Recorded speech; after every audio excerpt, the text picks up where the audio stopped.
Siapa tuh yang ngomong? Bentar. Ya lu lah, kan lu yang maju. Iya, kan lu yang maju Bang. Sudah ya.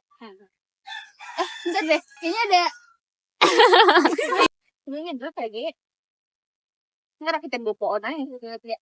Assalamualaikum warahmatullahi wabarakatuh. Halo teman-teman, kami dari kelompok 4 pengetahuan lingkungan. Perkenalkan, nama saya Rukoya. Nama saya Ayu Lestari. Nama saya Kanisa Salsabila. Nama saya Kartika Nada Nabila. Nama saya Rizky Adelia. Nama saya Nabila Winanda Amelia. Nama saya Rahmayani Nasution.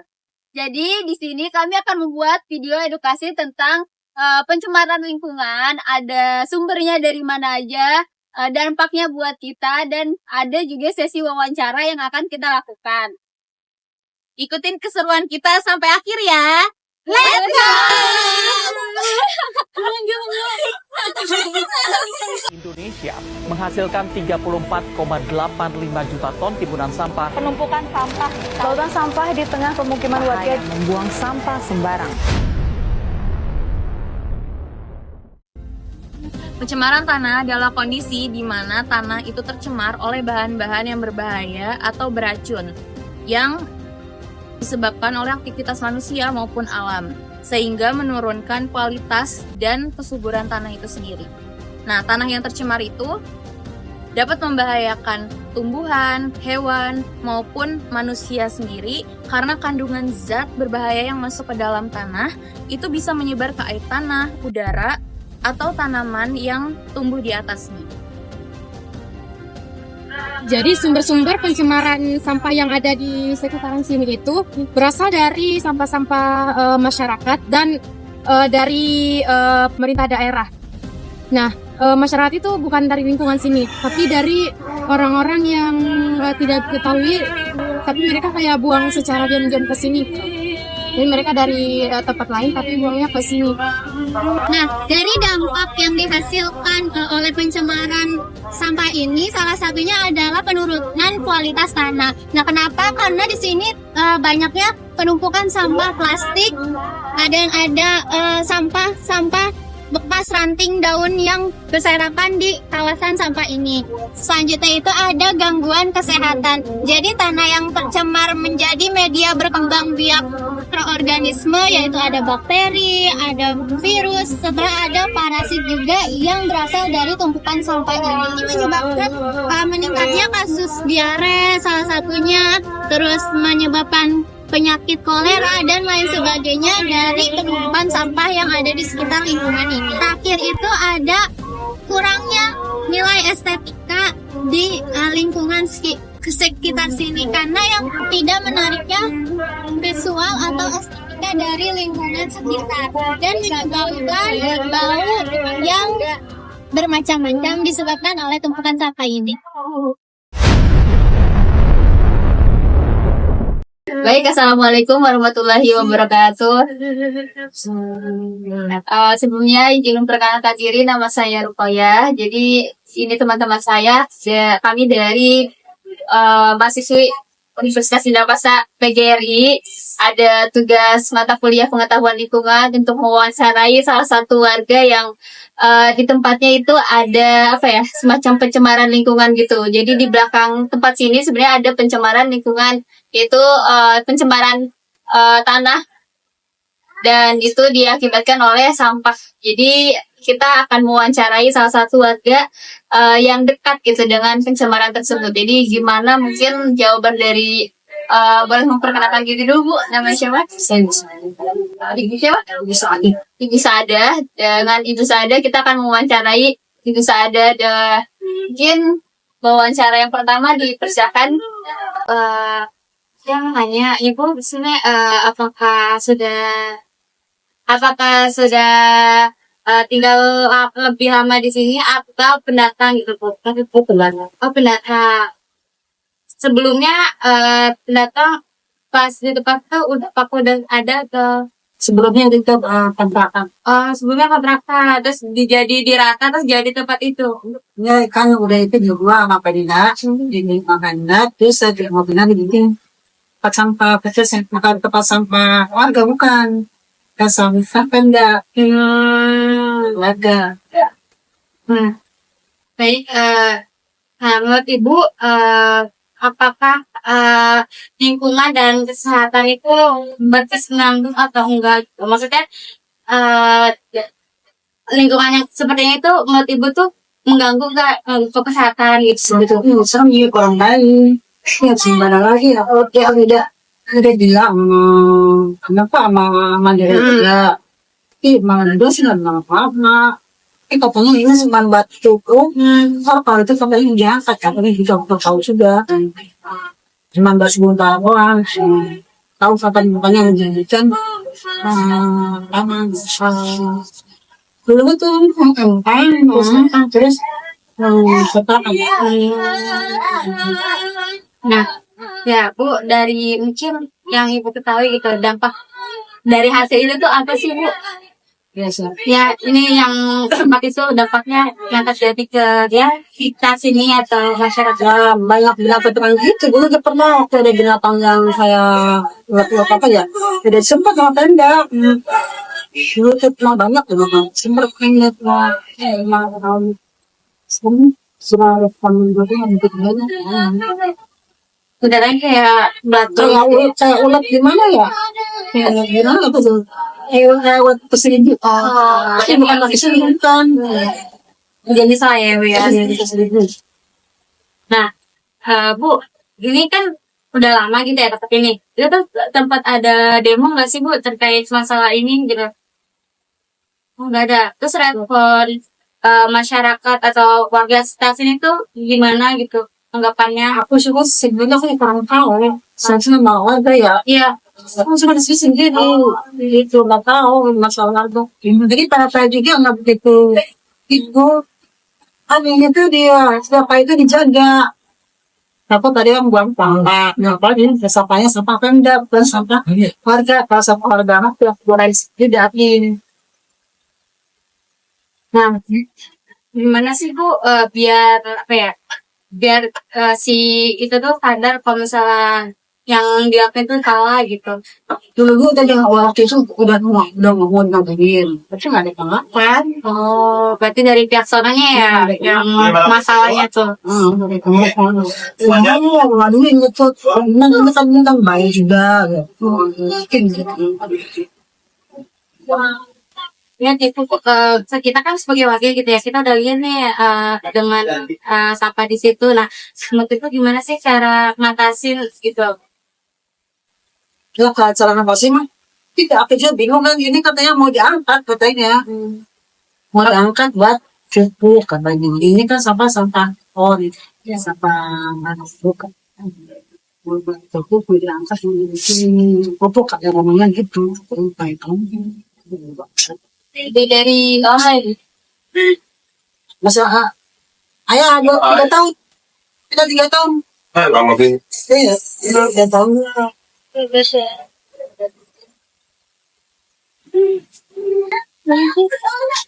mungkin lanjut ke pertanyaan berikutnya. Jadi ini kita tentang para lingkungan ya. Menurut itu para lingkungan itu tuh apa sih Bu yang Ibu tahu? Jadi kebersihan, dari seorang mengalir betul kan ya, juga membandingi banget. Nah, apalagi ini kan di dalam pasar bukan pasar cuma warung kan kelas-kelas itu juga pasar. Ini suka kesannya sekarang. Berarti kayak kebersihan lingkungan itu tuh menurut Ibu berpengaruh besar buat kesehatan lingkungan lainnya juga. Oh, harus juga. Ini kan di belakang sampahnya gitu ya. Kira-kira yang paling banyak sampahnya apa sih yang paling dominan ada di situ? Kayak sampah plastik atau Sampah pasti sih, sampahnya sampah pemda, sampah pohon-pohon. Pohon. Sampah pohon, iya dong. Mungkin kayak kayu plastik, pengotongan. Iya. Kalau kayu-kayunya diambil, jual cuma pohon-pohonnya daun-daunnya doang. Berarti semuanya tuh yang kayak racun ranting itu dibuang di situ. Iya. Bukan ntar kadang-kadang suka di mata di leker gitu. Udah cinta, jangan lagi gitu. Berarti kataku malah iya. Udah biasa tadi ditambah lagi, tapi sekarang udah enggak. Ya pernah kali sedang benang. Apa gua udah benang? Kemarin apa nih udah sana lagi kan udah bunuh gitu ya. Itunya katanya lagi dipakai kan, itu yang pertama ini. Oh ini dosen ya, dosen. Menurut Ibu, yang bertanggung jawab buat ngejaga kebersihan lingkungan di sekitar situ siapa? Ya kita, tapi kan sini cuma kita doang, belum ada orang. Iya benar. Yang toko doang, nggak ada yang itu. Di sini tuh kayak buat ngejaga kebersihannya itu tuh ada kayak kegiatan rutinnya gitu kayak misalkan gotong royong atau bersih. Kalau di ATC sih ada, kalau di sini kan tiap hari sekali kan sampah di bawah, diambil. Iya. Nah, diangkut sama enggak tuh udah hari Senin, hari Rabu, hari Jumat itu pada sakit. Berarti dia. Nih kalau misalkan kondisi di sini tuh maksudnya nggak diatasi kayak nggak dirapihin juga kayak kedepannya bakal gini sih keadaannya kayak mungkin 40-50 tahun ke depan keadaan lingkungan di sini tuh kalau misalkan nggak dijaga atau nggak dirapihin lagi bakal terlihat seperti itu. Loh Pak, kalau nggak dirapihin jadi tapi tulisannya semua lagi dirapihin. Itu kan nggak dirapihin itu bakal terus Tahun di sini kan sudah mau berapa? Yang terlalu itu kan tanda kan yang jangan tanda jangan. Kamu bangga dikit. Ini sepasang vendor besar ya. Itu kan misalnya masyarakatnya yang dapat sama sampahnya. Harapan Ibu buat kedepannya Ibu. Ya kalau udah pengen bersih. Ini pengen bersih rumah, nggak nyaman. Biar sehat juga. Yang di lain slide-nya tadi kan Ibu udah tinggal ini juga lama ya, terus ini juga baru 2,5 tahun lebih Kak. Terus kayak menurut Ibu seberapa berpengaruh sih Bu dari kondisi ini buat keseharian gitu, apa kayak waktu musim hujan gitu jadi babin banjir atau gimana? Kalau musim hujan sekarang juga alhamdulillah nggak begitu banjir. Itu kan kalau hujan kan bau juga kan. Dulu mah kan sering banjir, sekarang alhamdulillah sudah banjir.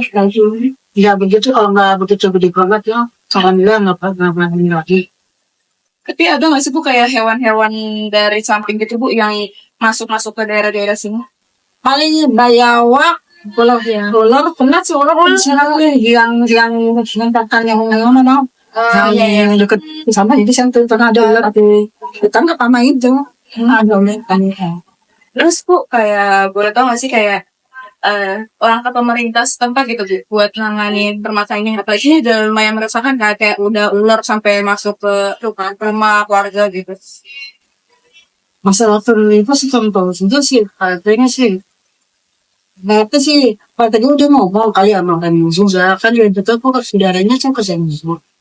Jadi karena ini juga kali nggak tahu kali katanya batu pupuk itu doang ngomongnya kan udah angkat gitu. Tapi belum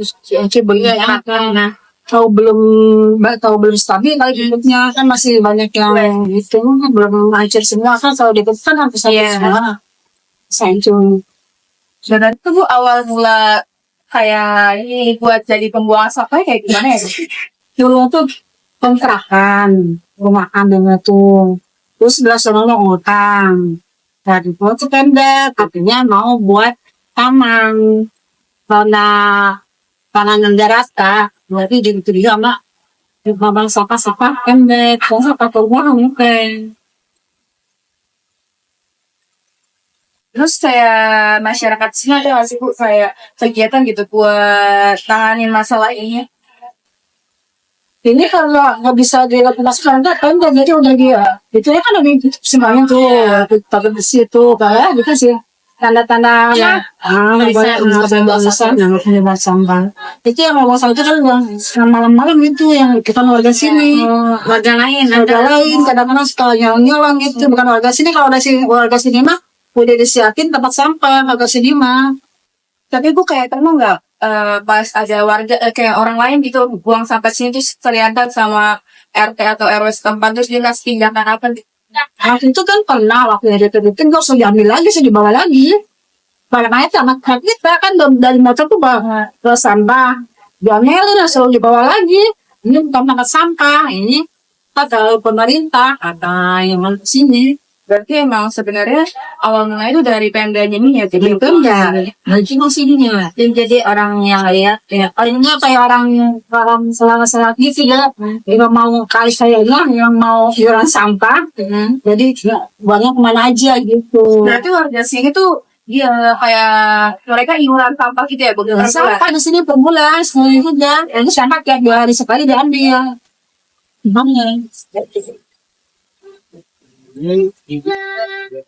Mungkin dari hasil jawaban ibu yang udah kita tanyain tadi, kita bisa simpulkan ya ternyata pencemaran yang ada di belakang ini tuh bukan dari warganya ya, tapi warga, ternyata itu tujuannya itu buat pupuk ya kalau kata Pemda. Jadi ada sampah, pohon-pohon, ranting-ranting kayak gitu tuh ditaruh dulu di belakang sini. Tapi sebenarnya kalau kita lihat tuh ada tumpukan-tumpukan sampah plastik gitu Bu. Mesti itu bagian dari apa ya? Oknum yang luar gitu ya. itu. Ya, Kalau itu. itu mah enggak. Jadi ya dan dampaknya juga ke masyarakat yang di sekitarnya itu malah ada apa ya? Hewan-hewan yang masuk gitu loh, ke pemukiman gitu karena ya itu sampahnya nggak ditindaklanjut lagi gitu. Sedangkan Pemdanya juga belum ngasih tahu ya Bu buat itu diangkatnya kapan dan butuh berapa lama lagi gitu karena itu tujuannya katanya buat pupuk gitu loh, bukan untuk pembuangan sampah gitu. Dan mungkin itu juga kurang tahu ya Bu ditindaklanjutnya kapan lagi. Mungkin itu ya cukup dari jawaban Ibu kita sudah tahu gitu pencemaran di belakang itu diakibatkan oleh apa dan itu harus seperti apa gitu. Cukup sekian wawancara dari kami terkait pencemaran lingkungan. Kurang lebihnya mohon dimaafkan. Terima kasih Bu waktunya.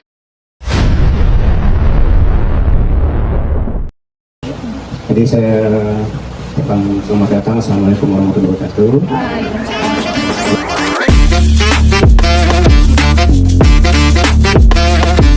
Masalah sampah jadi masalah, kita coba supaya tidak jadi masalah. Masalah membuat biarlah menyelesaikan masalah tanpa organik. Jadi saya hanya menyampaikan satu cerita. Sebelumnya kita masih sampah ya, yang sifatnya hanya dibuang dari rumah tangga, dikumpulin diangkat ke TPA, masyarakat tahunya pokoknya bersih di rumahnya masing-masing. Dan kita di sini terdiri dari 14 kelurahan, RW 14, kita di sini ada 14 RW, 108 RT.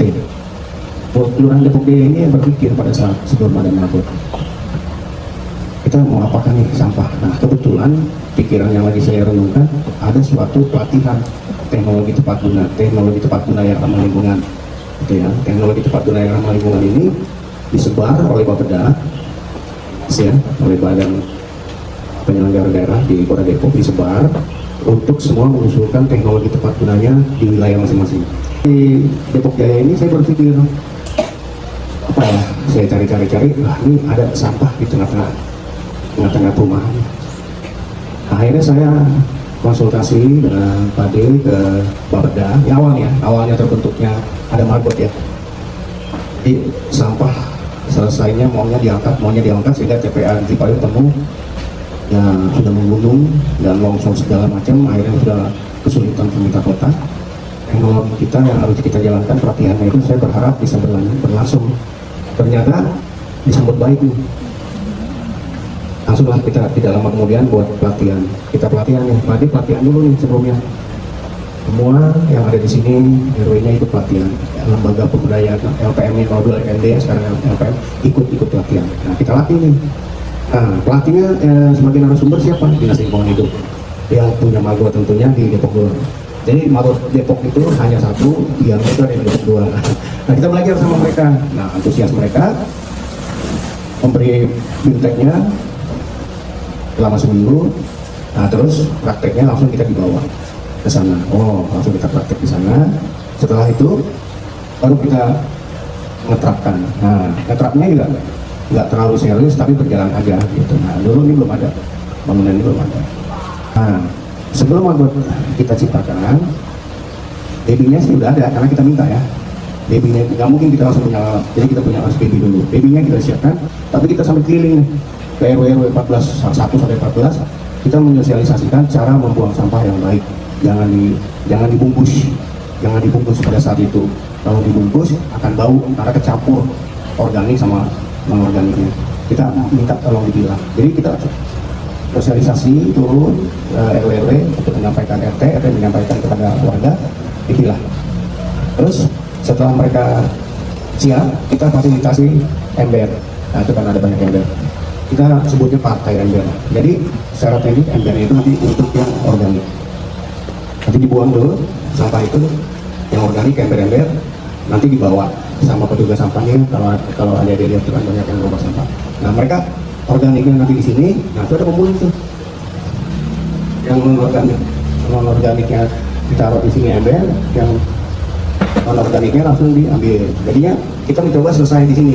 Yang tidak bisa diambil berarti tinggal dikit. Yang sifatnya beracun ya, B3 itu. Nah itu nanti baru kita pemusnahannya di sini, nanti dimusnahkannya di TPA Cidahu. Itu berkurang.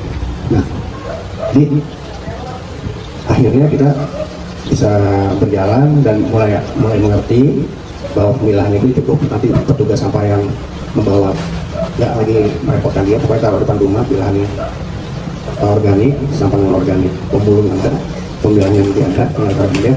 Nah sekarang sampahnya udah agak berkurang, ini baru kita mainkan. Nah ini alhamdulillah bersyukur bahwa bisa mengatasi salah satu untuk mengurangi. Nah solusi kita untuk mengatasi masalah sampah itu tidak hanya mangkuk saja. Ini bisa pakai biopori, bisa juga biokompos, bisa juga dengan bank sampah. Jadi itu aja. Terima kasih. Assalamualaikum warahmatullahi wabarakatuh. Assalamualaikum warahmatullahi wabarakatuh.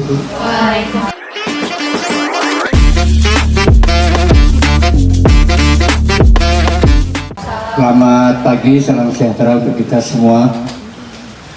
Kami nama Sigik Wahyudi, kalau dipanggilnya Pak D Ronggo, Pak D Sigik, apa sajalah masalah sampah. Sampah ini tiap hari diambil 2 tronton, itu paling tidak kira-kira 12 ton ya Mas Robi ya. Di satu rit itu ada 6 ton, kali 2 berarti 12 ton per hari. Jadi tiap hari hampir 14 ton dari masyarakat, 12 ton itu diambil oleh Pak Yudi tadi dan kru ya, terutama kru dari Mawar. Ini ada total jenderal tenaganya 62 kemarin terakhir. Total jenderal yang terlibat di TPS Mawar itu 62 orang dari 14 RW tadi. Itu jadi siklus daripada sampah. Tapi sejak awal tahun Pak Tri ya, kita sepakati bersama, itu sudah ada SOP bahwasanya harus dipilah organik sama non organik. Yang organik ini ada hubungannya dengan nanti yang nomor 2 yaitu maggot, budidaya maggot. Ini solusi kecil, solusi untuk masalah sampah. Depok Jaya ini saya sudah berjalan Pak Tri setahun ya, 1 tahun jalan nih Mbak. Jadi mulai dari telur maggot nanti telur itu diteteskan di ini penetasan telur, dikasih tisu sampai kena angin berantakan, atau enggak tisu ram. Jadi ini ya, tadi telur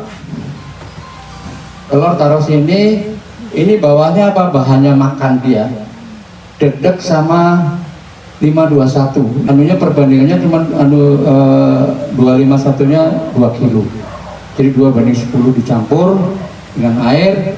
Ini sudah jadi baby maggot 4 hari persis ini ya kan.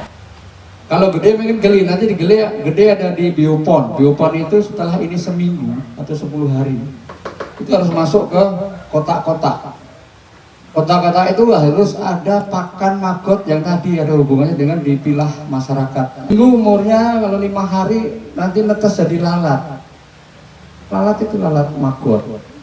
Lalat dewasa cari yang cantik, jok ganteng, dia kawin lakinya mati habis kawin. Ini siklusnya itu. Nah, nanti yang cewek, yang perempuan itu nelor di sela-sela kayu yang ada di dalam, itu ada kayu. Itu telurnya nanti yang kembali lagi tadi kayak busa tadi, kuning. Itu. Kuning, telur tetesin jadi baby makan, ini kan siklusnya 40 hari ganti generasi. Ya, jadi maggot ini salah satu, ya tidak satu-satunya, salah satu upaya untuk solusi budidaya maggot mengurangi sampah organik.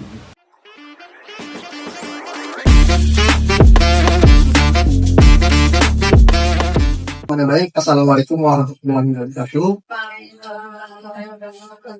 Kenalkan, nama saya Robi Daris. Saya di sini selaku dari atas nama Dinas Lingkungan Hidup dan Kebersihan. Kembali lagi mengenai sampah. Kita selalu dari pemerintah itu nyari solusi gimana untuk mengurangi sampah.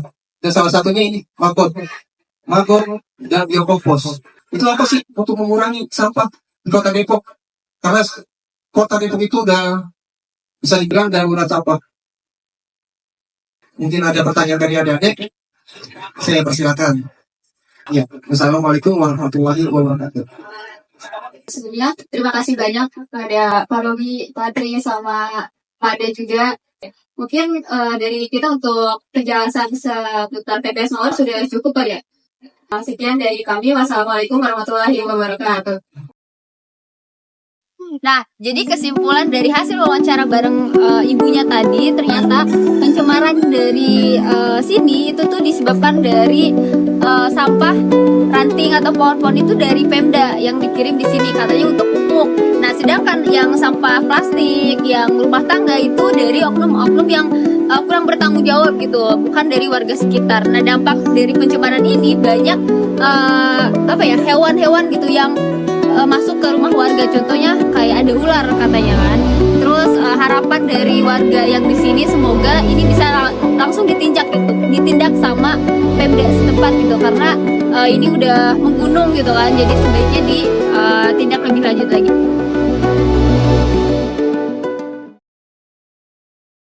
Nah, segitu aja teman-teman video dari kelompok kami. Jangan lupa jaga lingkungan, jangan buang sampah sembarangan, Jangan lupa like, comment, and share. Bye.